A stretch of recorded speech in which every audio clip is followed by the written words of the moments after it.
Voltei. Boa noite a todos. Desculpe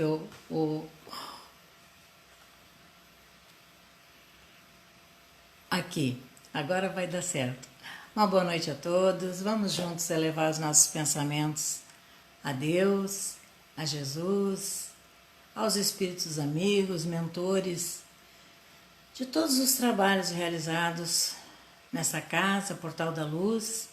É sempre uma alegria e uma grande responsabilidade compartilhar os estudos dessa doutrina com todo mundo. Então, com aqueles que estão conosco, encarnados e desencarnados, que a paz de Jesus esteja em nossos corações, em cada lar seja derramado nesse momento um bálsamo curador, de paz, de harmonia, de regeneração.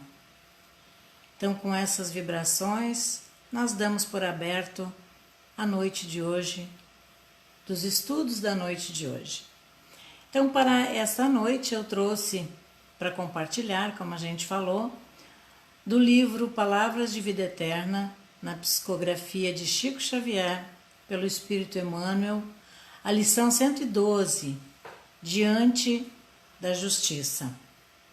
E Emmanuel começa com uma fala de Jesus, que nos traz Mateus, no capítulo 5, versículo 20. Se a vossa justiça não exceder a dos escribas e fariseus, de modo nenhum entrareis no reino dos céus. Então assim começa o nosso estudo da noite de hoje. Para a elaboração desse estudo, eu tive assistindo a uma exposição da Nete Guimarães, As Memórias do Padre Germano. E ela relata um estudo feito pelo psicólogo Zimbardo, da Universidade de Stanford, dos Estados Unidos, em seu experimento chamado Aprisionamento de Stanford, que deu origem mais tarde a um filme com esse mesmo nome. E ela nos traz a seguinte reflexão: como nós vivemos em sociedade, em coletividade, nós tendemos a repetir, a copiar sensações, emoções que nós não teríamos se vivêssemos isolados uns dos outros. A pesquisa de Zimbardo, desse psicólogo, é relativa a comportamentos psicóticos, mas nós usamos aqui relativo à coletividade, a vivermos em sociedade, a vivermos numa sociedade, né, uns com os outros, e das mudanças em nós, nesse contexto em que estamos inseridos, na sociedade em que estamos inseridos. Segundo Freud, no seu livro Psicologia das Massas, Análise do Eu, o conceito de alma coletiva, essa alma coletiva seria formada a partir de um agrupamento de pessoas, em uma massa. E fazer parte dessa alma, dessa coletividade, faz com que o sujeito sinta, haja de maneira diferente do usual. Ou seja, dentro de uma massa, apresenta um outro comportamento que num outro contexto não teria.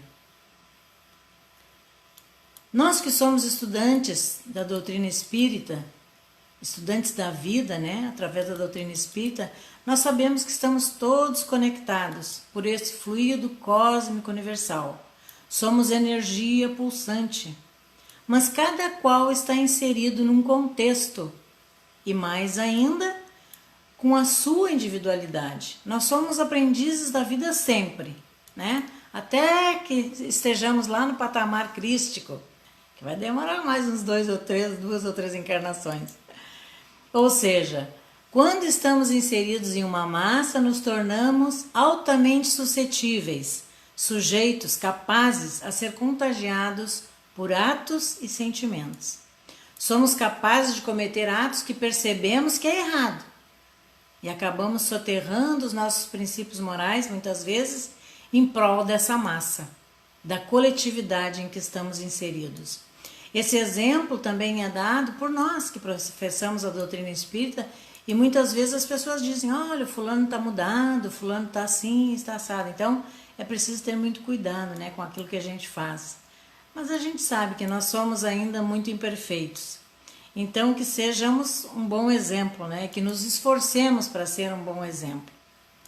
Aqui nós podemos lembrar das necessidades dos adolescentes, que para serem aceitos muitas vezes fazem coisas que vão contra aquilo que tem como valores morais dados por sua família.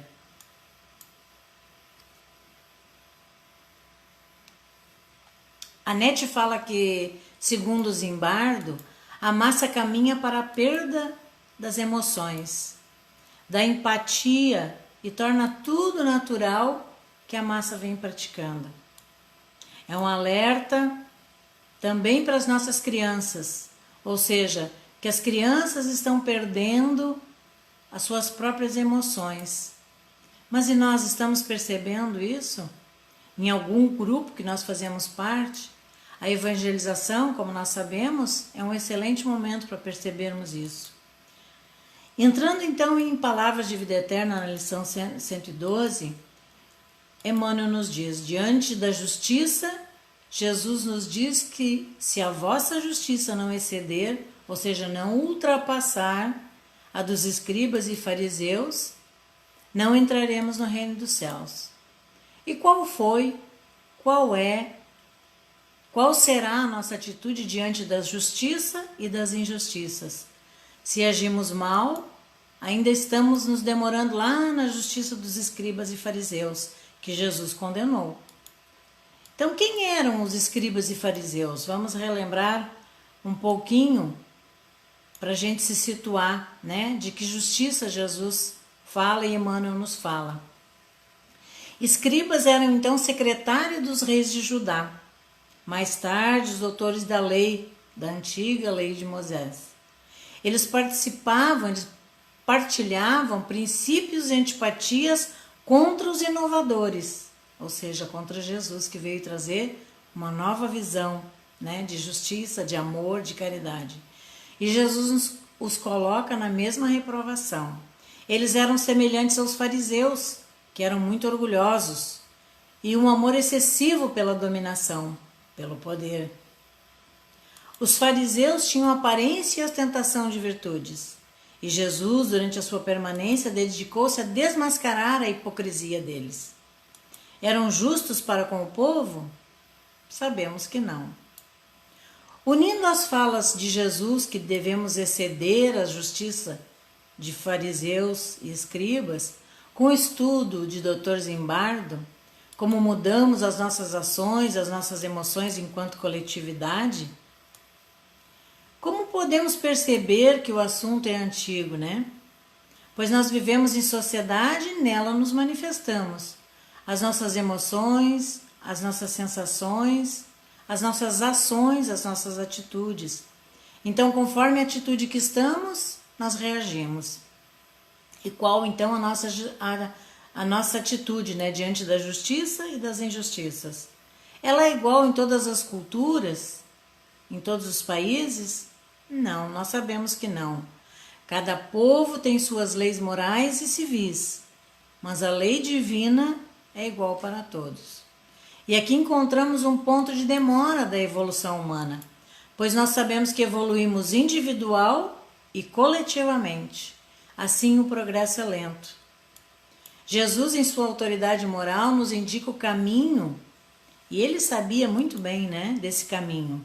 Onde houvesse dominação, orgulho, egoísmo, a coletividade era encaminhada, conduzida por esse caminho. Esse é o nosso grande desafio, trabalharmos em nós orgulho e egoísmo e os fariseus e escribas que ainda há dentro de cada um de nós. Esses escribas e fariseus. Então, como reagir? Havemos de nos guiar pela justiça divina. Aquele dito popular, ela tarda, mas não falha. Aí entra a lei de ação e reação, lei de retorno. Mas e as palavras de Jesus, o que significam? Quando cada um de nós fizermos ao outro aquilo que gostaríamos que o outro fizesse a nós, a justiça já estará em vigor, né? Porque estaremos dando ao outro o mesmo que nós queremos que o outro nos dê. Se Jesus condenou as atitudes de escribas e fariseus, é necessário que as nossas sejam diferentes das atitudes deles. Trabalhar os vícios, os nossos e o da sociedade em que nós vivemos, que vão contra aquilo que Jesus reprovou, né? Então as nossas atitudes erradas são iguais a de escribas e fariseus. Aqui nós podemos perceber o quão lento é o progresso, mas ele ocorre sempre, lento ou não. Mais uma lição que Jesus, né, nos traz, individualmente e coletivamente. Quando a evolução intelectual e moral estiver em harmonia, nós sabemos que a intelectual sempre vai à frente, porque a moral é mais demorada, é mais difícil de nós alcançarmos, né, a evolução moral. Então nós já estaremos um pouco à frente. Emmanuel nos traz nessa lição muitas reflexões sobre a justiça. E ele nos fala que escribas e fariseus assumiam atitudes na pauta da lei antiga de Moisés. E quais eram as pautas? Olho por olho, dente por dente. Quando atacados, devolviam os insultos. Perseguidos, revidavam cruéis. Vamos lembrar que os fariseus, eles surgiram cerca de 180 a 200 anos antes de Cristo. Dr. Zimbardo fez esse experimento com as emoções e os sentimentos em 1971. Ele fez o quê? Ele separou em 2 grupos. Um seriam carcereiros e outros os presos. E assim ele estudou emoções e atitudes desse grupo. Concluindo, né, que mudamos as nossas atitudes conforme a posição que ocupamos. A gente sabe tão bem disso, né? Dê poder ao homem e vai ver a sua moral. Dê poder ao homem, nós teremos os carcereiros. E oprimindo o homem, nós teremos os presos. Aqui cabe a analogia da nossa liberdade de pensar, de agir e de todas as consequências que elas nos trazem. Nesse experimento, nós podemos comparar os sofrimentos que a vida nos apresenta em função dos nossos equívocos, pois de inocentes nós não temos nada, né? Tudo aquilo que nós temos de exemplo, de vivência, de experiências, foi aquilo que nós mesmos plantamos. Nossas emoções mudam quando as adversidades chegam? A nossa fé muda? Nós sabemos que sim, né? Nós somos imperfeitos ainda. Mas é preciso que a gente sempre esteja alerta, né? Ou orar e vigiar. A luta e a tensão deve ser em função de lembrarmos que Deus é bom e justo. Então, da parte de Deus está tudo em harmonia, nem poderia ser diferente. Nós é que precisamos estar em harmonia com Deus, né? E assim nós seremos bons e justos em nossa perfeição, que será relativa. Achamos muitas vezes que Deus é injusto, que não merecemos tais e tais provas. Esquecemos que muitas vezes nós escolhemos essas provas lá no nosso planejamento reencarnatório. Tudo está correto. Assim, nós é que precisamos entrar na sintonia divina. Ter em mente os atributos de Deus, como diz Pitágoras nos seus 72 versos de ouro. Pitágoras diz: comunicar-se com o divino por afinidade, porque reconheço e cultivo as qualidades divinas dentro de mim. Esses filósofos e muitos pensadores, eles sempre tiveram essa busca de Deus, da divindade, né? Seja lá o nome que se dê a essa inteligência suprema, a essa energia suprema, Deus, Alá, quantos nomes quer que a humanidade dê. Mas buscar essas qualidades do divino dentro de nós. E como nós concebemos Deus? Como reconheço o Deus que há em mim? Se o concebo justiceiro, sua justiça será severa e mesmo injusta. Se o concebemos amoroso, a sua justiça será amorosa, bondosa, pois sabemos que Deus não muda. Para estar acima de todas as coisas, Deus não pode achar-se sujeito a vicissitude nenhuma, e nem sofrer mudança nenhuma, e nem sofrer as imperfeições que estão em nós e não em Deus. Quando dizemos que Deus é eterno, infinito, imutável, imaterial, único, onipotente, soberanamente bom e justo, os atributos de mal e injusto semelhantes ao homem caem por terra. Muitos de nós atribuímos a Deus o gênero masculino. Isso é um erro da humanidade, nós sabemos disso, né? Se nós quisermos comparar o homem a Deus, é um equívoco tremendo que nós estamos cometendo. Emmanuel nos diz que com Jesus, a justiça fez-se virtude.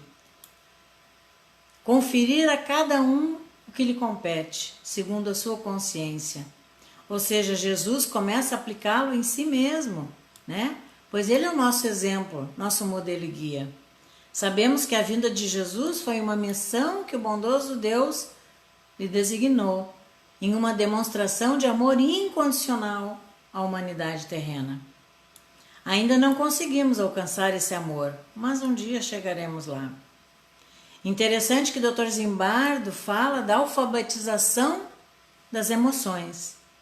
E o nosso querido Jason de Camargo fala da educação de sentimentos. É só uma mudança de palavras, né? Alfabetização de emoções e educação de sentimentos. É a mesma coisa. Sendo que muito antes da vinda de Jesus já falavam da importância. Sócrates, o filósofo grego, que está lá no nosso Evangelho, segundo o Espiritismo, ele já questionava sobre o amor. Em um determinado trecho do banquete, Platão nos traz essa compreensão do conceito de amor só é possível para quem conseguir desprender-se do que é corporal, ou seja, do que é material. Aqui entra um ensinamento da doutrina espírita, né? O desapego, o dar valor às coisas que não morrem, né? Mesmo com a morte do corpo físico, os valores morais, todo o bem que nós fizermos não morre. Ainda temos esse apego à matéria. Quando soubermos amar esse amor que fala Sócrates, esse amor metafísico, estaremos agindo conforme Deus, Jesus e a doutrina espírita através da lei de amor, justiça e caridade tem nos ensinado. E para Sócrates, o que é a justiça? Sócrates nascido lá quase 400 anos antes de Cristo. Efetivamente, a justiça para Sócrates consiste no conhecimento e, portanto, na observância das verdadeiras leis que regem as relações entre os homens, tanto das leis da cidade como das leis não escritas. Sócrates já falava das leis divinas, das leis naturais. Das leis não escritas, Sócrates falava. Então, lembrando que essas leis estão em nossa consciência e elas vão se aprimorando conforme a nossa elevação moral, conforme o empenho de cada um de nós em ser melhor, em sermos mais fraternos, mais humanos. Essa é a nossa busca. Os antigos filósofos já falavam da lei maior, do amor maior, da justiça e das leis divinas. Aliás, os gregos têm palavras para designar diversas formas, para conceituar diversos e diferentes níveis de amor. E Jesus simplificou tudo em tão poucas palavras. Tantos filósofos, tantos estudiosos, tantos cientistas, e Jesus veio nos dizer que aprendamos a amar uns aos outros, fazendo ao outro tudo aquilo que gostaríamos que o outro nos fizesse. Tão pouco, né? Tão fácil, entre aspas. Seguindo Emmanuel, nos diz nessa lição: Jesus, enredado nas trevas pela imprudência de Judas, não endossa condenação ou desforço, injúria ou violência, abençoa-o e segue adiante. Pois sabia que Judas estava conectado com a massa de escribas e fariseus ainda. E Jesus segue e seguia a justiça divina sempre, como nosso modelo e guia. Emmanuel prossegue: sabia que o amigo inconstante, Judas, já carregava consigo o infortúnio suficiente para chorar. Depois da morte de Jesus, nós sabemos que Judas, tomado pelo remorso, opta pelo suicídio. Mais enredado ainda fica nosso amigo e irmão. Mas Jesus não o desamparou, como não desampara nenhum de nós. Assim percebemos o quanto somos levados pela massa e quanto foi levado pela massa o comportamento de Judas. Prossegue Emmanuel. Ainda assim, porque o Mestre nos haja ensinado o amor sem lindes, ou seja, sem limites, isso não significa que os discípulos do Evangelho devam caminhar sem justiça, na esfera das próprias lutas. Apenas é forçoso considerar que no padrão de Jesus, a justiça não agrava os problemas do devedor, reconhecendo-lhe ao invés disso as necessidades que o recomendam a compaixão, sem furtar-lhes as necessidades, sem furtar-lhes as possibilidades de reajuste. Então, ele não condena o erro, ele recomenda a compaixão, mas não exime o reajuste. É a justiça divina. Quem somos nós, então, para agravar, julgar ou querer fazer justiça com os erros dos outros? Quando nós chegarmos ao padrão crístico, assim nós agiremos. Não julgaremos mais o próximo. Jesus não recrimina aquele que busca justiça, mas não condena o que errou. E segue Emmanuel. Se ofensas, pois, caírem-te na alma, compadece-te do agressor e prossegue à frente, dando ao mundo e à vida o melhor que possas. As reflexões de Emmanuel sempre nos trazendo, ao pé no chão, ao que a gente siga, a que a gente siga os ensinamentos de Jesus no seu Evangelho. Emmanuel, o mentor de Chico, vem nos mostrar aqui que somos capazes de agir assim. Ainda não temos essa capacidade, mas é claro que nós podemos ir treinando essas atitudes e ações no controle de nossas emoções, sentimentos e instintos, e a nossa relação com a coletividade. E segue Emmanuel: ao que tomba na estrada, basta o sofrimento da queda, e aos que fazem o mal, chega o fogo do remorso a comburir-lhes o coração. Qual de nós já não se revirou em remorsos por alguma atitude, por alguma emoção tóxica? As emoções tóxicas como o ódio, as mágoas ou mesmo os julgamentos, querer fazer justiça imediata, são perturbadores da nossa saúde mental, emocional e física. Como agir então diante da justiça? Sabemos que vamos colher aquilo que plantamos. Então isso não é só para nós, é para todos nós. É para nós individualmente e para toda a coletividade. Porque assim como nós individualmente vamos responder, a coletividade também vai responder pelas atitudes que toma. Aquilo que o outro faz a nós de bem, de bom ou de mal, cabe a ele responder. Será mérito ou demérito. A nós cabe a gratidão do bem que recebemos e o ouvido do mal. O perdão, a compaixão, das ofensas. Esse é o ensinamento maior dessa lição. No livro Justiça Divina, psicografado pelo nosso querido Chico Xavier, pelo Espírito Emmanuel, que é o Céu e o Inferno, comentado por Emmanuel, na lição Na Luz da Justiça, nós encontramos um pouco mais para elucidar esse tema. A justiça humana, conquanto respeitável, frequentemente julga os fatos que considera puníveis pelos derradeiros lances de superfície. Mas a justiça divina observa todas as ocorrências, desde os menores impulsos que deram começo.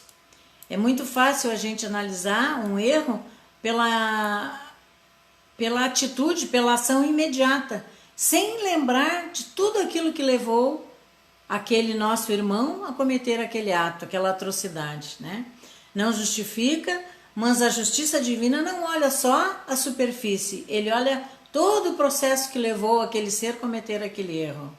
Então aqui fica o alerta para todos nós, Quando alguém comete um erro, muitos fatos que o impulsionaram antes dele cometer o erro aconteceram.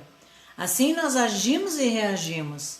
Aqueles que contribuem para a queda serão punidos também, serão passíveis de reparar os seus erros. Quando alguém comete um erro e nós estamos ali ao lado e nos omitimos de ajudar, de auxiliar, seja com um conselho, seja com uma palavra amiga, né? Nós seremos responsabilizados também. A justiça divina é perfeita, como perfeito é Deus. Se Deus é perfeito, a sua justiça é perfeita. Então, quando um de nós comete um erro, muitos vão junto nesse embalo do erro cometido, né? Por omissão, por muitas vezes incentivar o erro, né? Apoiar o erro. Então, nós precisamos compreender que estamos atrelados uns aos outros. Nós navegamos conectados nesse universo de ações e reações, de erros e acertos. Então, quando nós agimos no bem, o bem volta. Quando nós agimos no mal, o mal volta. Seja por nossas ações ou por nossas omissões. Então, para finalizarmos essa nossa exposição, esse estudo da noite de hoje, do livro Palavras de Vida Eterna, o Emmanuel nos diz que o amor é lei universal, mas a justiça nos segue serena e inexorável, implacável, para que todos nós tenhamos no caminho o justo pagamento de nossas próprias obras. Emmanuel nos diz que o amor ilumina a justiça, mas a justiça é a base da lei misericordiosa. Emmanuel nos puxa as orelhas, o nariz, os ouvidos, os olhos, todos os nossos sentidos, todas as nossas emoções, né? Nos alerta sempre para que nós sejamos mais fraternos, mais caridosos com o próximo e conosco mesmo também, né? Então que essa justiça, que a nossa posição diante da justiça seja o mais próximo de Jesus que nós pudermos. Nós estamos distante de Jesus ainda, nós sabemos, mas nós temos todo o caminho que Ele nos orienta a seguir. E se nós irmos treinando, né, esse caminho, nós vamos ser melhores amanhã do que somos hoje. Então que a paz de Jesus esteja em nossos corações, que a nossa caminhada possa ser mais fraterna, como eu disse antes, envolvendo todos os amigos que estão conosco, os irmãos que caminham conosco, aprendendo e ensinando aqueles que vêm, né, um pouco atrás de nós, aqueles que vão à frente de nós vão nos abrindo caminho. Então nós somos, como eu disse, eternos aprendizes da vida, eternos aprendizes dessa justiça que nós queremos em nossa sociedade. Então, com essas vibrações, nós encerramos o estudo da noite de hoje. Que a paz de Jesus esteja em nossos corações e em nossos lares, que assim seja. Uma boa noite a todos e obrigada mais uma vez pelo convite para dividir, para compartilhar esse estudo. Que assim seja.